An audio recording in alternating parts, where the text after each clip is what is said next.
Shalom, brothers and sisters. My name is Kasada Bar. I'm of Watchmen of the Faith Ministries. And I'm going to finish up here where I left off at with First Chronicles 5, what was it, 5:26.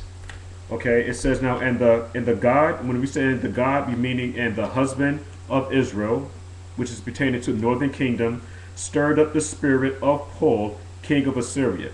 So who was it that stirred up the spirit of the king of Assyria? It was your husband. It was the Messiah. It was the Messiah that removed northern kingdom out of the land of Israel because of her wickedness.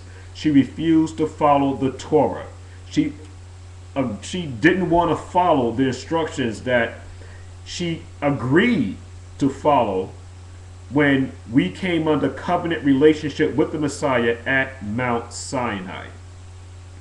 Now, Paul, king of Assyria, and the spirit of Tiglath-Pileser, king of Assyria. So this is another king also that the Messiah, the Most High, put the spirit upon to carry Israel away, northern kingdom, into captivity. And he carried them away, even the Reubenites. The Reubenites is referring to the northern kingdom. And the Gadites. The Gadites is pertaining to northern kingdom. And the half tribe of Manasseh, and brought them into Halah and Habor and Harah and to the river Gozan, and to this day. Now, a lot of times you might hear me say the Most High, you might hear me say Yahweh Shai or Yeshua. When I say the Most High is the author of everything. When I say the Messiah, you can't separate the two. When I say this, what I'm meaning is that I'm not talking about phenotypes here. The Messiah and the Most High are one. They both are saying the very same thing. They're in unison. There's no division between the two. Because just like the scripture said, a house divided against itself cannot stand. The Messiah came to preach the words of his Father. The Messiah said, there's none righteous but my Father. The Messiah is not equal, to the Father, for the Messiah paid homage and respect to the Father. But the Father and the Messiah are one. I hope I explained that enough in detail so nobody gets mistaken of what I'm trying to say. And again, when I say the Messiah and I say the Most High, when I'm reading these scriptures here, the Messiah and the Father are one. Okay, I'm not talking about phenotypes here. The Messiah and the Father are one.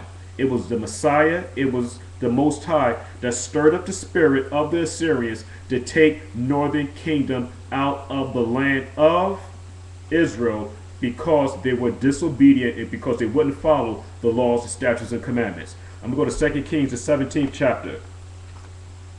So there'll be no misunderstanding what I'm saying here. 2 Kings, the 17th chapter, I'm going to read the first verse.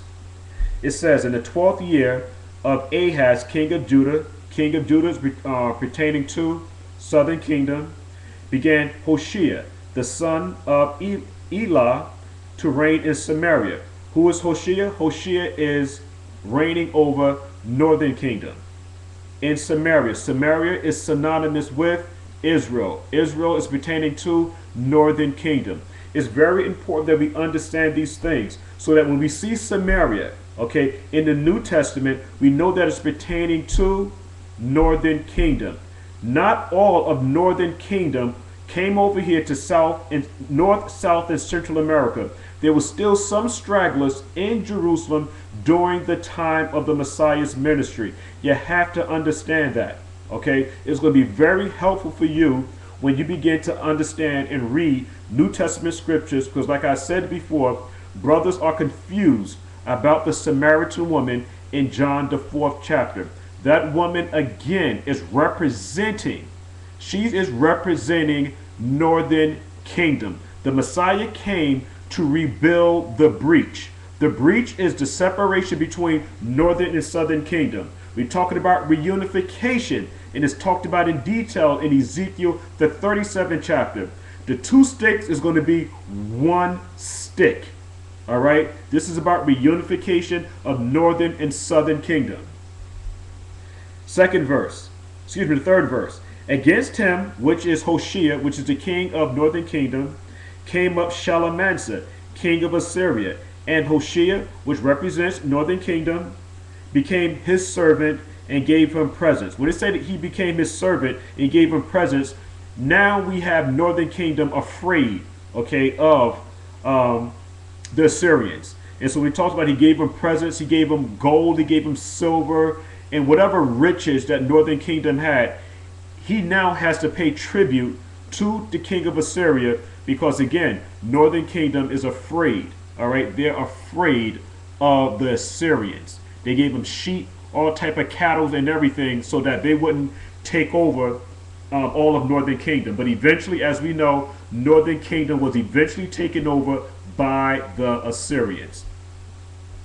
Okay, I'm going to read the 5th verse. Then the king of Assyria came up throughout all the land and went up to Samaria and besieged it 3 years. 6th verse. In the 9th year of Hoshea, the king of Assyria took Samaria. Okay? Took Samaria. Samaria is representing Israel, northern kingdom, and carried Israel away into Assyria. Northern kingdom is going into exile because she didn't want to follow the Tanakh. Okay? She didn't want to follow Torah, and the word Torah is talking about instructions. And placed them in Halah and in Habar by the river of Gozan in the city of the Medes. I'm going to read the 7th verse. For so it was that the children of Israel, Yasha'Allah, had sinned against the Most High, their husband. Okay? Get familiar with the term husband. Again, you are a married people. You have responsibility. Your responsibility is to show forth the righteousness of the Most High in the world. You're not supposed to be involved in Christmas and Halloween and painting all this garbage all over your face. All right? This is talking about representing the Messiah, the Most High. You have your own holy convocations. All right? You must understand that. And we just went through one. We went through the Feast of the blowing of the trumpets, the Day of Atonement, and the Feast of Tabernacle. All right, let me read on here. For it was so that the children of Israel had sinned against the Most High, their husband, which had brought them up out of the land of Egypt, from under the hand of Pharaoh, king of Egypt, and had feared other gods. When he said he had feared other gods, northern kingdom had started to serve other gods. They started to sacrifice their sons and daughters and their young daughters that wasn't familiar with men. They were virgins, and they would sacrifice them to idols. That's what northern kingdom did, and that's what southern kingdom did. But we're keeping this thing in perspective here now, where we're going line upon line, and I don't want anybody to get mixed up what I'm saying. This chapter right here, 2 Kings, the 17th chapter, is talking about northern kingdom. Now, I'm going to read the 23rd verse. Until your husband, all right, Yasha'Allah, your husband, Yasha'Allah, the Messiah, the children of Israel walked in all the sins of Jeroboam. Excuse me, I read the 22nd verse. I meant to read the 23rd verse. Until your husband removed Israel out of his sight. That's exile, all right? Northern kingdom went into exile because you broke the laws, statutes, and commandments, as he has said by all the servants, the prophets. And all the prophets spoke of the coming of the Messiah. All of them. And all the prophets warned northern and southern kingdom that you should not follow the ways of the other nations. All right? You're not supposed to be getting involved in Halloween.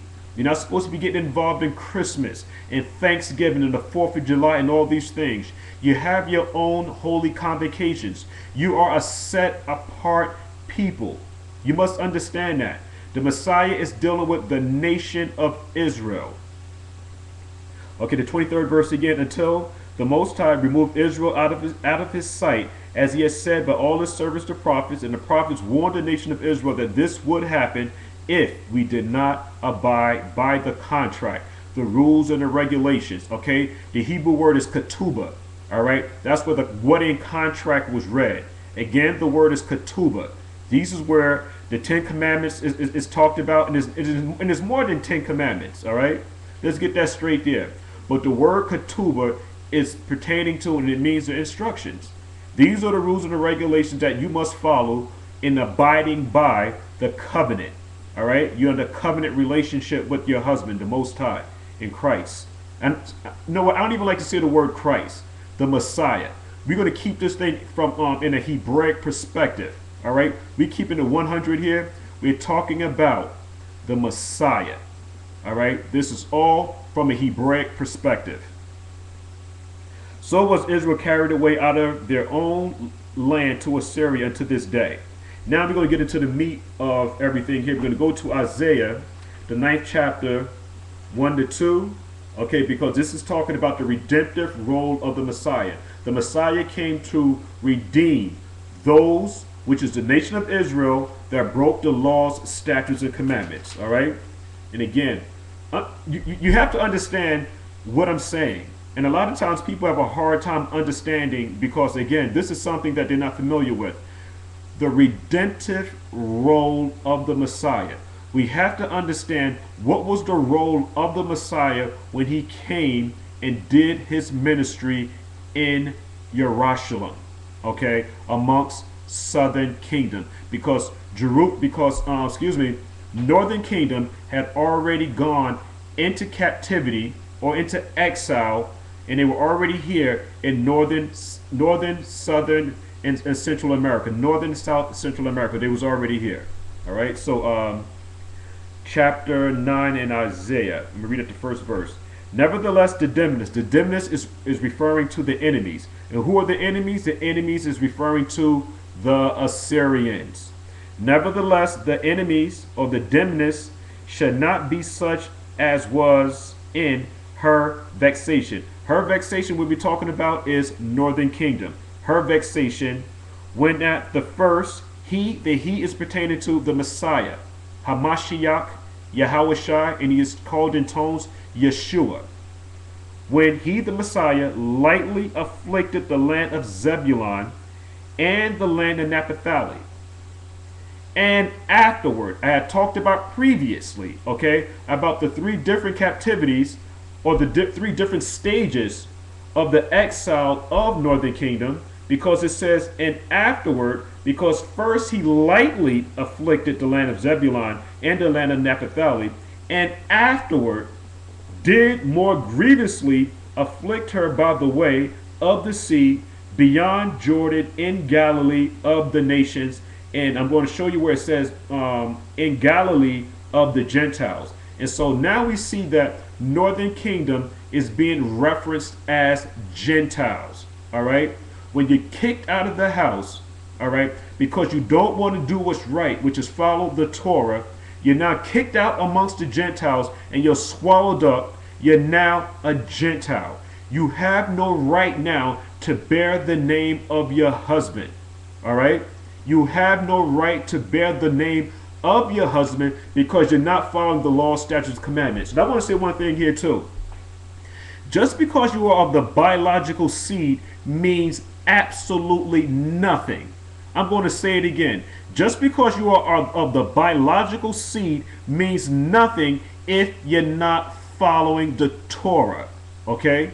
In order, because one has to mirror the other. If you are if you are of the biological seed, all right, it is your responsibility to follow the Torah. All right, just like faith without works is dead, one has to mirror the other. If you are the biological seed, and to be considered the biological seed, you must follow the Torah. Just because you're born of the seed of Israel doesn't give you an automatic pass to get into the kingdom. You have to follow the instructions. It's simple as that. If it was just because you were of the seed, you will still, or we will still be in the land of Israel today. But you were kicked out because you didn't want to follow, we didn't want to follow the laws, statutes, and commandments. Okay, verse 2. The people that walked in darkness was northern kingdom. The people that walked in darkness have seen a great light. What is this great light? The great light is the Torah. The great light is the redemptive role of the Messiah. All right? The Torah is the self-revelation of the Messiah in the world. All right? We're going to stop here and we're going to continue on with this lesson on the redemptive role of the Messiah.